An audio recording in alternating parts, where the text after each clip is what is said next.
Salut les collectionneurs, bienvenue sur Baka. Aujourd'hui on se retrouve pour une loterie plutôt exceptionnelle, la loterie de Sandland, totalement inattendue. Ouais, et non pas Sandland le film, mais Sandland the Series, donc adapté forcément de la série qu'on vient d'avoir sur Sandland, qu'on a couverte sur notre chaîne Léo Max. N'hésitez pas à vous abonner là-bas si vous aimez les mangas, les animés et toute autre chose.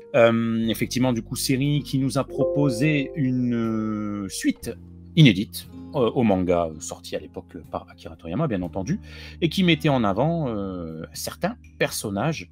Et donc, on va avoir une Ichiban Kuji entièrement consacrée à tout ça, et ça c'est génial. D'avoir une loterie dédiée à la série animée avec d'autres personnages, bah vous allez voir que ça peut créer pas mal de belles surprises pour les fans, notamment recevoir ce Lao, quand même en lot A, une figurine de 24 cm, lui qu'on n'avait pas eu. Et on était un peu dégoûté avec la loterie dédiée au film où il y avait vraiment deux Belzébuth en guise de figurine. On se disait les autres personnages en figurine non, juste en stand acryl ou en serviette ou que sais-je. Et bah là je suis trop content. Là-haut, putain 24 cm. C'est exceptionnel, hein. 24 cm pour ce là-haut. En plus il est modélisé parfaitement. Regarde-moi ses mains, ses gants là. On dirait vraiment du cuir. Les chaussures elles sont cirées. Le creuset des cheveux, le petite pointe de barbe là. Oh, il est trop beau en plus. Ah, il est incroyable. Incroyable là-haut qui pourra rejoindre du coup votre figurine de Belzébuth. Je sais pas s'ils sont à l'échelle, hein, parce que là j'ai plus la taille de l'ancienne figurine. Mais on va voir qu'il vient pas seul, parce que le lot B sera ni plus ni moins que notre cher Thief. 16 cm. Oh mais il est trop beau. Alors je pensais pas dire ça d'un vieux barbu et denté, mais punaise, la figurine. Putain, mais regarde le sculpte de sa barbe et de sa moustache. C'est incroyable. Le sculpteur a dû passer à peu près une semaine rien que sur ça. Regarde le vêtement, le côté libre d'un vêtement qui vit, hein, qui gonfle à des moments pour le vent, qui a une forme qui se replie ou qui crée des creux parce que tu as serré une ceinture plus ou moins fortement. Les doigts, les creusets des pores de la peau, des pliures. Oh, mais qui suis Ouais, t'es en train de dire c'est la des perfection, pliures. Sif. Maxime, t'es en train de dire Ouais, t'as des pliures, mais elles sont belles tes pliures. Même tes vieilles caries, elles sont bien, wesh. Non, incroyable.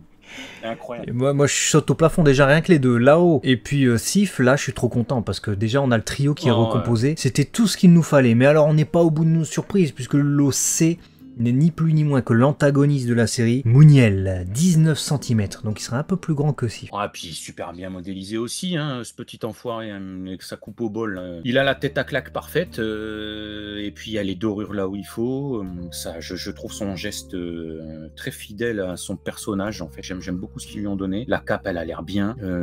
Encore une fois, on retrouve un sculpte plutôt bon sur les vêtements, ci et là. Écoute, il est parfait. C'est un sans faute. Ah non, c'est un sans faute de chez sans faute. Alors évidemment, faut s'attendre à ce qu'on ait du downgrade, donc de la perte de qualité, mais les prototypes là sont absolument fabuleux et réussir un visage aussi compliqué que celui de Mouniel comme ça, même si les yeux semblent être des stickers. Moi je suis content là, juste ça, c'est parfait. Après on a des petits lots, c'est un peu dommage de ne pas avoir de figurines en lot D, mais bon, on se retrouve du coup avec des stands acryl, on est très content d'avoir ces stands acryl, mais on voit peut-être le perso manquant, puisqu'il y a Anne qui est présente en stand acryl qui ne figure pas du coup en figurine, mais après pourquoi pas une loterie suivante, hein, j'ai envie de dire, c'est tellement inattendu déjà d'avoir une loterie là sur la série animée, moi je m'y attendais pas. Hein.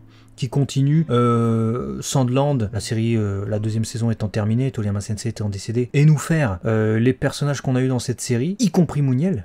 Déjà pour moi c'est une victoire. Ouais, c'est une victoire. Je suis clairement d'accord avec toi. Maintenant, une deuxième série, j'y crois pas parce que justement, comme tu viens de le dire, dans ces acryl stands au nombre de 11, on a justement les affiches promotionnelles qui étaient sorties avec nos trois héros. On a Mouniel et on a Anne. Mais on a aussi justement toutes les dépictions du perso de Mouniel. On a le papa, on a le gang là, des nageurs là, je sais les pas swimmers. Les swimmers. Ouais, voilà. Donc en fait, on nous montre aussi des choses de fin de saison et je me dis si demain ils font une deuxième série, ils ont déjà utilisé des cartes qu'ils auraient pu garder pour une Sandland The Series partie 2 et faire un focus sur les 3 premiers épisodes par exemple dans les Sandland The Series partie 1, tu vois. Donc j'ai du mal à croire qu'ils en feront une deuxième. S'ils le font avec des persos inédits, je prends, mais je pense qu'on a là quelque chose de unique. Voilà, un one shot. Tiens, t'as eu celle du film, tiens, t'as celle de la série. Allez. Ouais, c'est possible. Après, bon, je suis déjà extrêmement content. J'ai vraiment rien à dire sur cette loterie. C'est déjà inespéré, mais je trouve qu'il y a moyen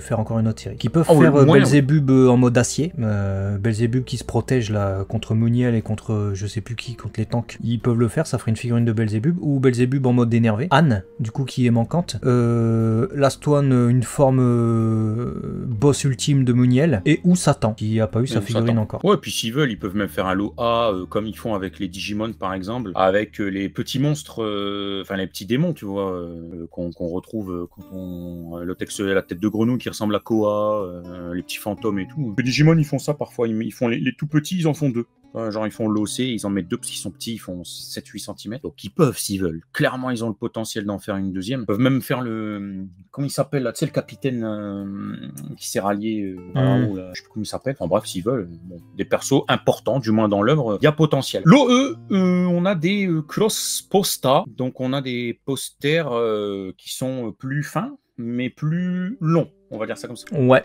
des posters pas pratiques, j'ai envie de dire. Bon, après, moi je m'en fous, hein, cette loterie c'est du bonus et c'est déjà très bien, mais ils sont très beaux par contre, hein, ils tuent. On dirait plus des serviettes là, comme ça, hein, comme c'est disposé, mais ce sont bien des posters vraiment cool. Hein. Les 3 du bas notamment, avec le côté bicolore, on va dire, les 3 personnages principaux. Ceux juste au-dessus, bon, c'est les Chara Design qui font un peu CGI, donc c'est pas les meilleurs, mais ensuite c'est très stylisé ce qu'on a avec au-dessus le côté un peu shikishi, estampe, très japonais. J'adore, et puis le Belzébub tout seul aussi, magnifique. Ouais, non, c'est top. C'est le genre de choses en fait qui nous permettent aujourd'hui, si on le veut, d'avoir une véritable collecte Sandland qui prend vie. Là où il y a quelques années, c'était insongeable, impensable. Là, entre les Ichiban Kuji, les goodies qui nous sont proposés, SH Figuarts et autres gammes, bah, tu peux avoir plus qu'une, peut-être même 2 vitrines avec même des posters au mur et tout. Tu peux te faire un coin, même une pièce limite Sandland, quoi. C'est incroyable. Ah ouais, c'est inattendu. Je suis très content. Bah pareil, Ouais, c'est tellement inattendu. On a aussi des cartes postales, des postcards quoi en fait sur l'histoire de Sandland. Voilà, avec quelques screenshots de la seconde saison, j'ai l'impression, davantage que de la première. C'est cool. C'est cool, c'est le petit bonus cool. Et puis on termine avec la Last One. Alors ça c'est une grosse tuerie, vous vous rendez pas compte. Mais ça reprend cette affiche de Sandland. Belzébub en mode manga dimension en quelque sorte. La Last One va faire des émules, je le sens. Masterlize. Ouais, c'est incroyable d'avoir ça. Parce qu'elle est juste parfaite. C'est l'affiche. Je reprends ce que je disais, hein, mais t'as une collecte de Sandland. Tu fous la fameuse image promotionnelle ou même le poster de 45 par 30 qui est proposé dans l'OE avec le Belzébub, hein. Tu l'encadres et devant tu mets la figurine. Oh là là, c'est musée. C'est vraiment une grosse tuerie. Grosse réussite du coup que cette loterie qui est en préco dès ce mois-ci mais qui ne sortira qu'en janvier 2025, ce qui fait relativement loin je trouve par rapport à la date de diffusion de la seconde saison. J'espère qu'ils vont pas se planter là-dessus et ou peut-être qu'ils vont relancer Sandland, tu sais, avec une nouvelle saison, hein, je sais pas. Hein. Ah peut-être, ouais, tout est possible en tout cas si c'est bien écrit, fidèle à l'univers. Sandland c'est vraiment une œuvre qu'on aime beaucoup, donc on est plus que content et ravi de vous avoir fait cette vidéo parce que vous imaginez pas l'impact que ça a pour nous qui sommes amoureux d'Akira Toriyama, de ses œuvres et notamment Sandland qui nous a toujours particulièrement touchés. Magnifique loterie, grosse réussite comme quoi Banpresto peut taper fort intégralement et vraiment avoir que de la perfection sur une loterie, c'est vraiment phénoménal. Dites-nous vos avis dans les commentaires et à très vite sur Abaka, la chaîne des collectionneurs. Des bisous. À la prochaine.